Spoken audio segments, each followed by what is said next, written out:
Daniel was once a respected man in Brookstone City, always neat, confident, and hopeful. But 4 months ago, he lost his job suddenly. Since then, his home changed. His respect faded. His wife, Mirabel, became the one paying the bills, buying food, and controlling everything. With money came pride, and pride slowly turned her heart cold. She would talk to Daniel harshly, command him like a child, and remind him daily that he was nothing without her. One afternoon, Mirabel gave Daniel money for groceries and warned him strictly not to lose a single coin. Daniel went to the market silently, carrying shame in his heart. On his way back, he avoided people because he didn't want to answer painful questions like, "Brother Daniel, how is work?" Daniel met an elderly woman named Mama Essie, sitting beside a wall with only 2 coins in her bowl. Her eyes showed hunger and pain. She begged softly for help. Though afraid of his wife's reaction, Daniel followed his heart and gave her the bigger note. Mama Essie prayed for him deeply. May help locate you when you need it most. When Daniel returned home, Mirabel demanded her change. Fear swallowed him. Instead of telling the truth, he lied and said he lost the money. Mirabel exploded with anger, insulted him deeply, and reminded him he was useless. 2 days later, Daniel returned from job hunting and found his wife kissing his best friend Kelvin. Instead of shame, Mirabel boldly told him to leave. She threw his bag outside and chased him away from the house. Heartbroken, Daniel walked away with nowhere to go. Daniel walked slowly along the road with his bag in his hand. The sun was still shining, but inside him everything felt dark. His body was tired from job hunting, and his heart was heavy with shame. He didn't even know where he was going anymore. As he reached the corner of the road, he suddenly saw the old woman again, sitting near the roadside with her small bowl. Daniel stopped quickly and rushed closer. "Mama, what are you doing here?" he asked. "This is not where I saw you last time." The old woman looked up slowly. "My son," she said gently, "I move from place to place every day. I have not eaten since morning." Daniel's heart squeezed with pity. Even though his own life was broken, he could not ignore her hunger. He brought out the last money in his pocket and stretched it toward her. "Mama, take this and buy food." But the old woman shook her head. "No, I will not take it." Daniel was shocked. "Why, Mama?" She looked at him calmly. "Because that is your last money." Daniel froze. "How did you know?" She smiled lightly.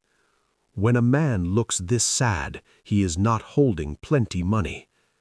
Daniel could not hold his pain anymore. He sat down and told her everything about Lizzie, the betrayal, the shame, and how he was chased out. The old woman listened quietly, then sighed. "My son, sorry." Then she brought out a small piece of paper with numbers written on it. "Have you ever played gamble before?" Daniel nodded slowly. "Yes, once. I didn't win." "This time you will win," she said calmly. "Go and play these numbers." Daniel was afraid. "Mama, this is my last money." But she only said softly, "Go, God will provide." With fear and hope battling inside him, Daniel finally agreed and walked away with the paper. Daniel went to the store, played the numbers, and returned, but the old woman was gone. He felt foolish. Later that day, he met an old friend, Matthew, who allowed him to stay in his house. The next morning, Daniel checked the result. He froze. He had won. Not small money, not average money. He had won $2 million. He screamed in shock and joy.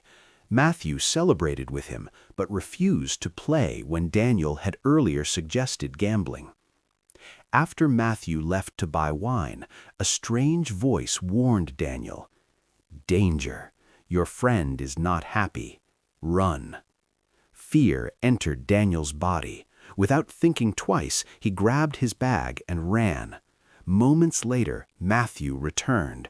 When he realized Daniel was gone, his face changed. "So he ran with the money," Matthew muttered angrily. His true nature had been revealed. As Daniel ran through the busy streets, he suddenly saw Mama again, sitting calmly like she had been waiting. "Mama, I won! I won the money!" She only nodded. "I know." Daniel was shocked. "How did you know?" Then she warned him, "Learn to keep your blessings secret. Not everyone is happy for you." She warned him about his friend without Daniel even mentioning Matthew. That was when Daniel realized Mama was not ordinary. Before he could say more, she said softly, "This is the last time you will see me, but I will always be with you." Daniel turned away briefly, and when he looked back, Mama had vanished. No bowl, no wrapper, nothing. That was when Daniel understood. God had sent her. A month later, Daniel's life had changed completely. The same man who used to beg for chances was now sitting in a big office, wearing a clean suit, smelling like success. Workers respected him. People greeted him with honor. His name now carried weight. Daniel leaned back in his chair, reading business files calmly. He had collected the money, invested wisely, and started a strong company. He always remembered Mama's warning, "Keep your secret. Not everyone wants you to succeed." Suddenly, his phone rang. It was Mirabel. Daniel's heart tightened, but his voice remained cold. She cried on the phone, begging. She blamed Kelvin for manipulating her. She said she was suffering. Daniel ended the call.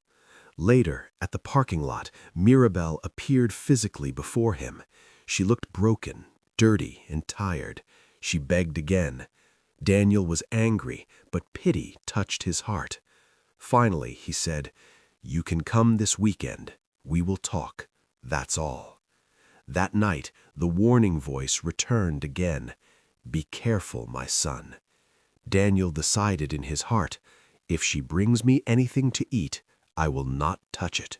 When weekend came, Mirabel arrived at Daniel's house looking stunning. Fine dress, perfect makeup, expensive perfume. Daniel was shocked. "This doesn't look like someone who is homeless," he said. Mirabel claimed she borrowed money. She acted gentle. She touched his emotions. She kissed him. Daniel resisted at first, but loneliness is dangerous.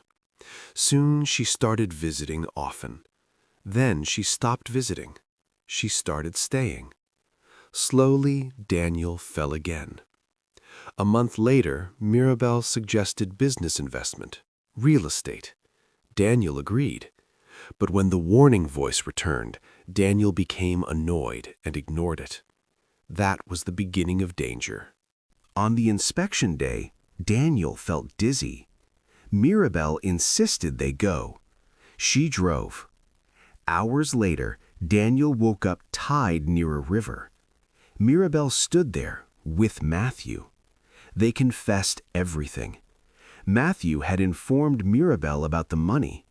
Mirabel admitted she never loved Daniel.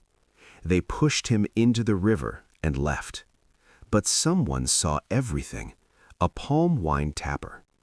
The man jumped in, struggled, and rescued Daniel. He saved his life and carried him to a small village. That night, Daniel woke up and saw a beautiful, mysterious girl beside him. She said softly, "You are safe. My father will explain everything tomorrow." Daniel slept again.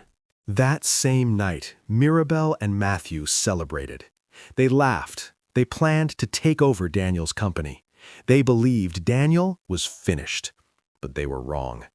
The next morning, Daniel woke up in a clean room. A calm, middle-aged farmer entered. "Good morning, my son," the man said kindly. Daniel realized this was the father of the mysterious girl, and for the first time since everything started, Daniel felt something he had not felt in a long time: hope again. Daniel looked at Papa Peter with grateful eyes. "Sir, thank you for saving me," he said. Papa Peter shook his head. "It's not me, my son. I only helped after they brought you here." Daniel swallowed hard. "Who saved me?" Papa Peter sighed. "The man who brought you said he is a palm wine tapper. He saw what happened at the river.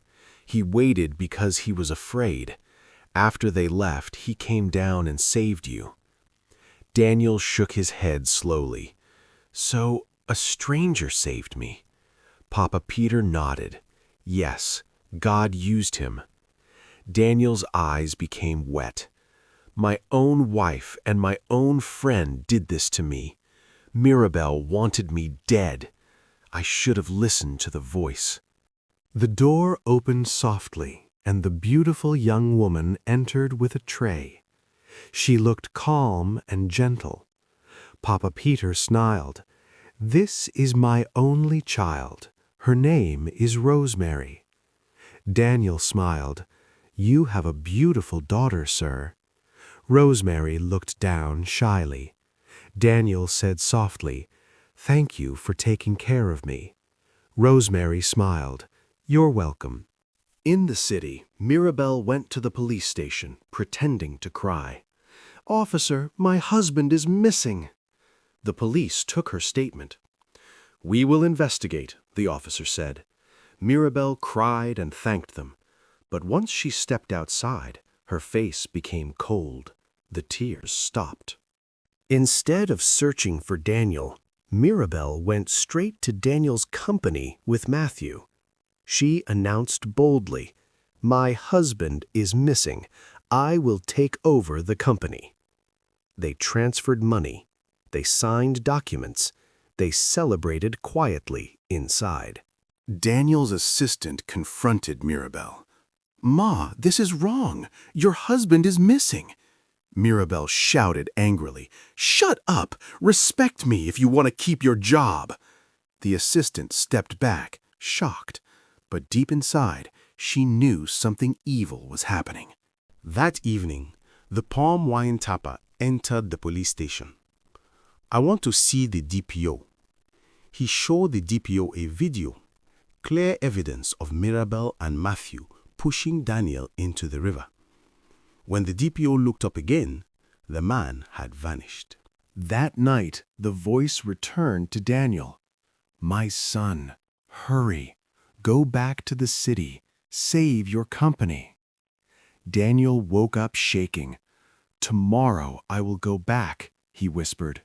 Daniel told Papa Peter and Rosemary he must leave. Rosemary asked softly, "Promise you will return?" "I promise," Daniel said.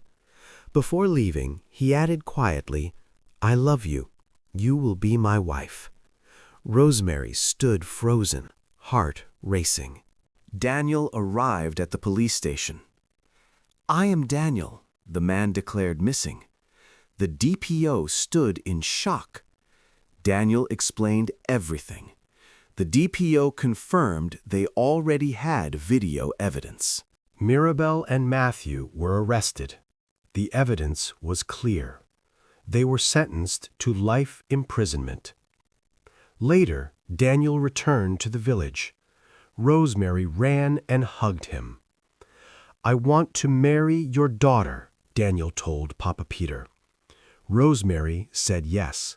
They married simply and beautifully. Daniel took Rosemary and Papa Peter to the city. Finally, peace.